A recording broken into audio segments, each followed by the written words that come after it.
লাষ্টটো একদম এই পাল্টি হওঁ মানে আমি দেখি পাইছো মানে আমাৰ মৃত্যুটো এনেকা আচৰিত ধৰণে মানে সেই ড্ৰাইভাৰ বাছটো কণ্ট্ৰল কৰিছে একদম আমি সবে অভাৱ হৈ গ'লো কি হ'লে এটা কথা প্ৰেচিডেণ্টে একদম জিয়াই উঠে আৰু সঁচাকৈ দ্বিতীয় অভিজ্ঞতাটো মই লাভ কৰিলোঁ ঠিক 3 দিন আৰু 4 দিনৰ পিছতে আমি 9 তাৰিখে কৰিছোঁ 15 তাৰিখে আমি নিজৰ মৃত্যুটো আগত দেখিছোঁ একদম জ্বলন্ত থাকি মৃত্যুতা পুৰা আগফালে কৰিছে পিছফালে জনচন আছে কুচিয়া গাড়ী আছে মই গাড়ীটো চলাই আছোঁ একদম সেইফালে ডিমাপুৰৰ নাগালেণ্ডটো গাড়ীটো একদম ডাইৰেক্ট আহি একদম মানুহ পচাই দিছে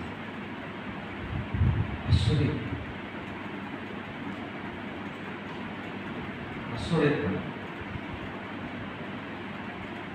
মই ঘৰৰ পৰা মোৰ ঘৰ যোনে যোনে গৈছে মই ঘৰৰ পৰা এই ফোন কলি এটা আছে মই মানে ওলাব লাগে মই এদিন খৰখৰকৈ মোৰ মিছেছক আনিব যাব লাগে খৰখৰকৈ ওলাইছোঁ সিফালৰ পৰা ভংকৈ গাড়ী এটা আহে মানে যেন তেন ৰখিছোঁ আৰু মই যদি এইখিনি নৰখা হ'লে চাগে সিফালৰ অহা গাড়ীটো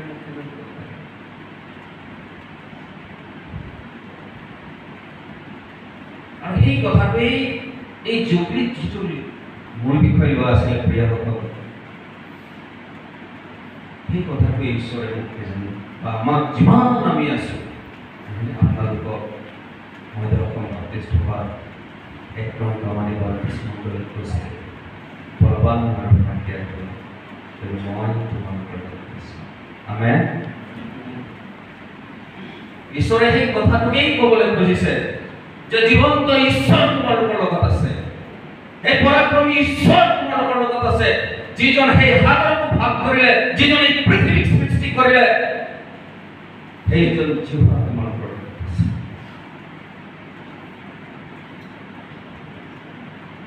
সেইজন জিহ্বা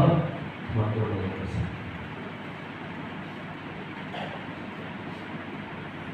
আজি আমি নিজেই তাৰ সাক্ষী আমি হৈছোঁ প্ৰিয় আজি মই বুলি নহয় আজি মধ্য অসম বাপ্তিষ্ট সভাই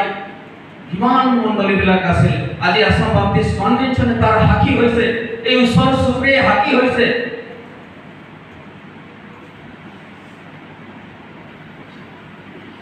আজি আপোনালোকৰ সাক্ষী হৈছে চাগে কেনেকুৱা সম্ভৱ ইমান হাজাৰ হাজাৰ মানুহবিলাকক আমি ৰেকমেণ্ডেশ্যন দিছোঁ ইমান হাজাৰ হাজাৰ মানুহক আমি সেৱা শুশ্ৰূষা কৰিছোঁ এই সম্ভৱ আমি পৰিশ্ৰম কৰিছোঁ চিন্তা কৰিছোঁ তাত কি হৈছে the presence the পৰাক্ৰমী ঈশ্বৰৰ presence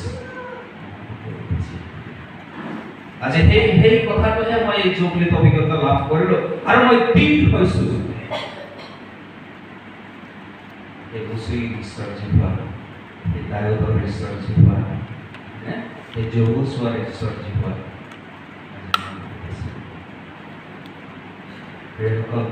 জীৱনটো এটা যাত্ৰা জীৱনটো এটা যাত্ৰা হয়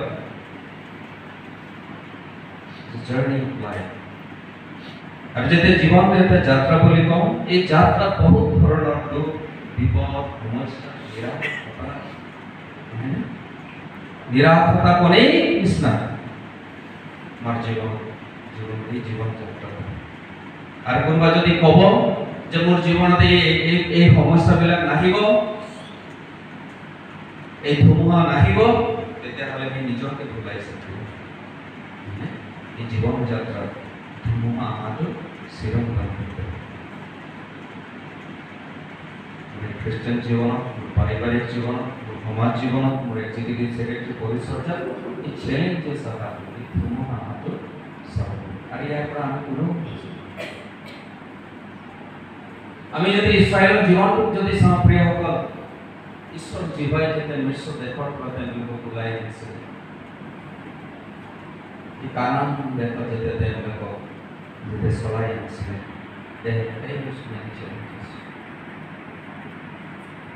তেওঁলোকে যে আৰামকৈ উৰি আহিবলৈ এনেকুৱা নহয় তেওঁলোক 40 বছৰ তেওঁলোকে তেওঁবিলাকে যাত্ৰা কৰিছে আৰু এই যাত্ৰাৰ পথত তেওঁবিলাকৰ অনেক নিচিনা